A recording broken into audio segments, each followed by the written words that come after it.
So, when I say the name Florence Nightingale, what's the first thing that pops into your head? I'm guessing you're picturing a gentle nurse, right?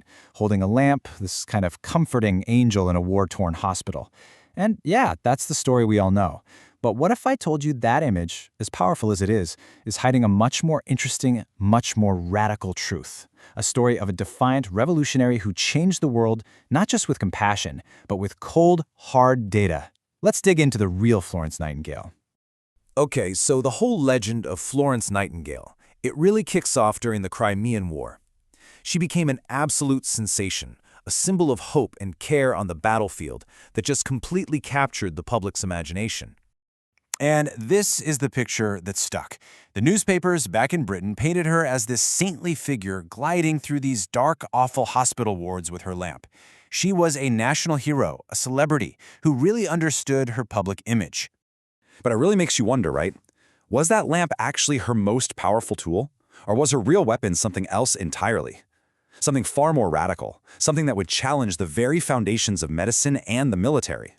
Well, it turns out that beneath that angelic image was a mind of pure steel. The real Florence Nightingale was less of a gentle caregiver and way more of a ruthless mathematician and a brilliant strategic reformer. So this is really the heart of her story, this huge gap between perception and reality. While the public fell in love with this idea of a gentle, obedient caregiver, the woman on the ground was a defiant reformer, a numbers whiz, and the strategic architect of what we now consider modern healthcare.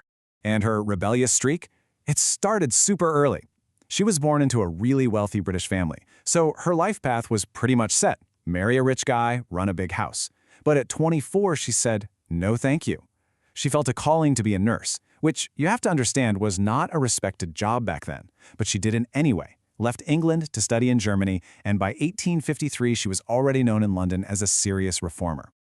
So it's that reputation that got the British government's attention when a massive crisis blew up during the Crimean War. There was a mystery at the military hospital in Scutari, Turkey. Soldiers were dying, and no one could figure out why. I mean, listen to this quote. It paints a terrifying picture of what she walked into.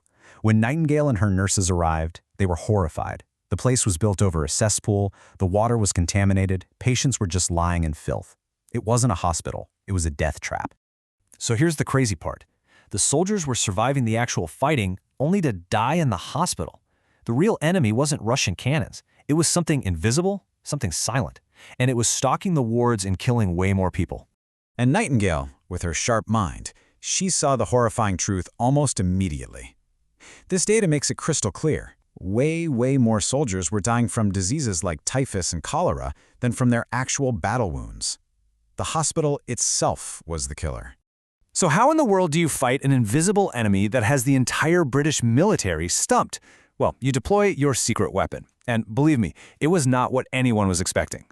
Her first moves, to us, sound like total common sense. She got windows open for fresh air. She demanded clean water. She found healthier food.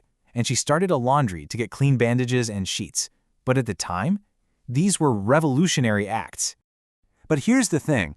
Cleaning up was just step one. Her real weapon, the tool that would end up changing medicine forever, it wasn't soap, it was data. And this is where her true genius just shines through. She basically invented medical statistics on the fly. She obsessively tracked death rates, she connected them to the sanitary conditions, and she used that cold, hard evidence to prove to a bunch of stubborn officials that filth was the real enemy. With numbers, she made the invisible killer visible. And the results? Oh, they were absolutely staggering. By pushing through her sanitation reforms, all backed by her data, Florence Nightingale cut the death rate in that hospital by 2/3.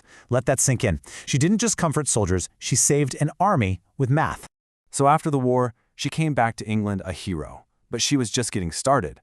Her work in Crimea, that was just the warm-up act for her real, lifelong mission, to completely rebuild healthcare from the ground up. She used the prize money she received to found the world's first professional nursing school. She kept using statistics as her weapon of choice, pushing for data-driven hospital design, and lobbying Parliament for huge public health reforms. Thanks to her, nursing was transformed from a lowly job into the respected profession it is today.